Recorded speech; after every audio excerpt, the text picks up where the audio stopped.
FIR से कौन डरता है? अब बताओ, जुमला बोलना भी अपराध हो गया। तो आपने क्या ऐसी बात कह दी जिसको लेकर इतना महाराष्ट्र में इन लोगों ने किया है, सच बोलने से ये लोग घबराते हैं। आपके समर्थक कहते हैं एफआईआर से डरने वाला नहीं है तेजस्वी यादव। एफआईआर से कौन डरता है?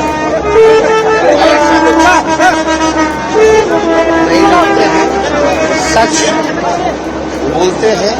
लोगों को सच बोलने से तकलीफ होती है। नमस्कार, भारत एक्सप्रेस के डिजिटल प्लेटफॉर्म पर आप सबका स्वागत है। मैं हूं आप सबके साथ और मेरे साथ मेरी सहयोगी श्रद्धा भी हैं। और श्रद्धा, आज हम चर्चा कर रहे हैं बिहार की। बिहार में चुनाव होने वाला जाहिर है और लगातार देखिए सौगातों की बौछार भी हो रही है। प्रधानमंत्री नरेंद्र मोदी गए थे और गया जिसे 13,000 करोड़ की सौगात थी, लेकिन विपक्ष को यहां ये सब कुछ जुमलेबाजी लग रहा है।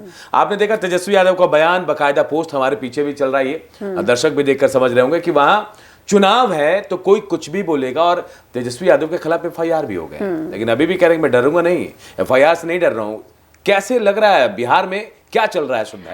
इस बार का जो बिहार का इलेक्शन है, क्योंकि आप तो बिहार से आते हैं और मुझे लगता है कि मुझसे ज्यादा वहां की जो पॉलिटिक्स है उसको आप बाखूबी समझते होंगे, लेकिन इस बार मुझे लग रहा है कि बहुत इंटरेस्टिंग एसआईआर का मुद्दा लगातार छा रहा है। अच्छा, इस बीच बिहार इलेक्शन की डेट अभी तक नहीं आई है, लेकिन उससे कई महीने पहले से आप देखते आए होंगे प्रधानमंत्री नरेंद्र मोदी लगातार बिहार के दौरे कर रहे हैं।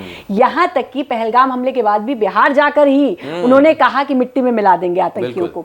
तो प्रधानमंत्री के लगातार जो ये दौरे हो रहे हैं, क्या विपक्ष को ये खटक रहा है? क्या विपक्ष को लग रहा है कि हम इतने मोर्चे कर रहे हैं, वोटर अधिकार यात्रा निकाल रहे हैं, लेकिन उसके बावजूद भी कहीं ऐसा ना हो कि एक बार फिर से जो ये एनडीए है और खासतौर पर बीजेपी ये भारी पड़ जाए? क्या इसी के चलते इस तरीके के पोस्टर्स, जुमलेबाजी वाली बात? और ये पहली दफा नहीं है जब जुमलेबाजी शब्द का इस्तेमाल किया गया हो। मुझे लगता है अनूप जी, ये पहले भी हो चुका है। और देखिए तेजस्वी यादव, क्योंकि चुनाव है और या तो इस पार या फिर उस पार, यही तैयारी है। और पूरी तरह से पक्ष हो चाहे विपक्ष हो, चाहे एनडीए की बात करें चाहे इंडिया ब्लॉक की बात करें, अपनी अपनी तैयारी में एसआईआर को बीजेपी अपना हथियार मान रही है कि देखिए हम उन लोगों को बाहर कर रहे हैं जो अवैध हैं, लेकिन इसी को मुद्दा बनाने की कोशिश विपक्ष कर रहा है। और ये बयान जो आया है सामने तेजस्वी यादव का, उसी एसआईआर के वोटर यात्रा के दौरान निकला है। तो ये जाहिर है श्रद्धा कि अब उन्हें भी पता है कि हमें या तो इधर रहना है या उधर रहना है, इसीलिए हम कुछ भी बोल दें, लेकिन फोकस यही है कि लोगों को अपने साइड खींच के। और बड़ी इंटरेस्टिंग सी बात है, देखिए बीजेपी अपना हथियार बनाकर एसआईआर को चल रही है, तो वहीं विपक्ष भी उसी को हथियार बना रहा है। मतलब दोनों तरफ हथियार बनाया जा रहा है एसआईआर को। अब ये बड़ी इंटरेस्टिंग बात होगी। और जैसा मैं कहती हूँ कि पिछले कुछ सालों से जब से हम बहुत डिजिटलाइज्ड हुए हैं, तब से आप देखिएगा वोटर बहुत स्मार्ट हो गया है। आप एंड मोमेंट तक नहीं पता लगा पाते कि ऊंट किस करवट बैठने वाला है। वो बिल्कुल रिजल्ट वाले दिन पता चलता है और कई बार बहुत चौंकाने वाली बातें आती है कि अच्छा ऐसा हो गया। तो मुझे लगता है कि वो तो नब्ज कोई भी नहीं पकड़ पा रहा है, लेकिन कोशिशें जो हैं वो सबकी लगातार जारी है। एक चीज और, ये जो वोटर अधिकार यात्रा है, 2 दिन पहले मैंने खबर पढ़ी कि अखिलेश यादव भी इसमें जुड़ने वाले हैं। 28 सीतामढ़ी से वो जुड़ेंगे।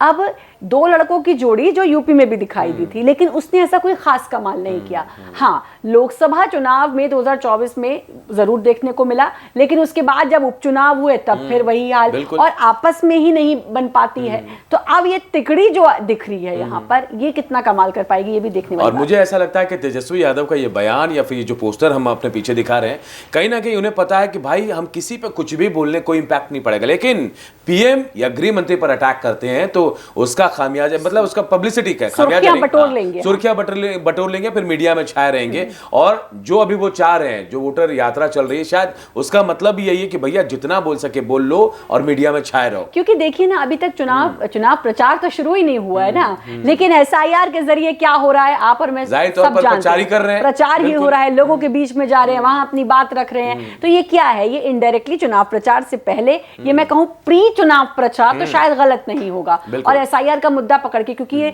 तकरीबन 15 से 16 दिन की जो ये वोटर अधिकार यात्रा है, जो कि समाप्त होगी आपका 1 सितंबर को जाके इसका समापन होना है। तो उससे पहले, और ये जो जुमलेबाजी जिसका आपने जिक्र किया कि भाई प्रधानमंत्री, गृह मंत्री, जब ये उच्च आसन पे बैठे हुए लोगों का नाम आता है, उनको लेकर आप कुछ भी बोलते हैं तो आपको पता है कि हम सुर्खियां बटोर ही लेंगे, इसकी चर्चा चारों तरफ होगी। हेडलाइंस में आना चाहते हैं, जाहिर तौर पर यही है। तो देखिए पूरा मसला जो है कहीं ना कहीं सुर्खियों में बने रहने को लेकर है। ऐसा नहीं कि इससे पहले तेजस्वी ने नहीं कहा था, लेकिन ये जिस तरह से फेंकू और अलग अलग शब्दों का इस्तेमाल वो कर रहे हैं, कहीं ना कहीं अपने आप को मीडिया में बनाए रखना है, सुर्खियों में बनाए रखना है, और चुनाव के लिहाज से भी ये बयान बहुत महत्वपूर्ण हो जाते हैं। बिल्कुल, चुनाव के लिहाज से भी ये बयान बहुत महत्वपूर्ण हो जाते हैं और अब ये देखना होगा कि क्या इन बयानों का वाकई में लोगों पर असर होगा, क्योंकि पोस्टर वॉर जो मैं कहती हूँ ना, वो तेजस्वी यादव के मामले में देखने को मिलती है। इससे पहले नीतीश कुमार को लेकर भी, चाहे उनकी उम्र को लेकर तंज कसा, वहां पर भी एक पोस्टर लगाया। ये तमाम हमले वो पहले सीएम पे कर चुके हैं और मुझे लगता है कि अब उनको लगता है कि नहीं, सीधे पीएम पर हमला करना चाहिए। और अब जाहिर तौर पर चुनाव जैसे नजदीक आएंगे, ये पोस्टर वॉर और भी बढ़ता जाएगा और ऐसे जुमले और भी आते जाएंगे। फिलहाल इतना ही। आप बने रहिए भारत एक्सप्रेस के साथ।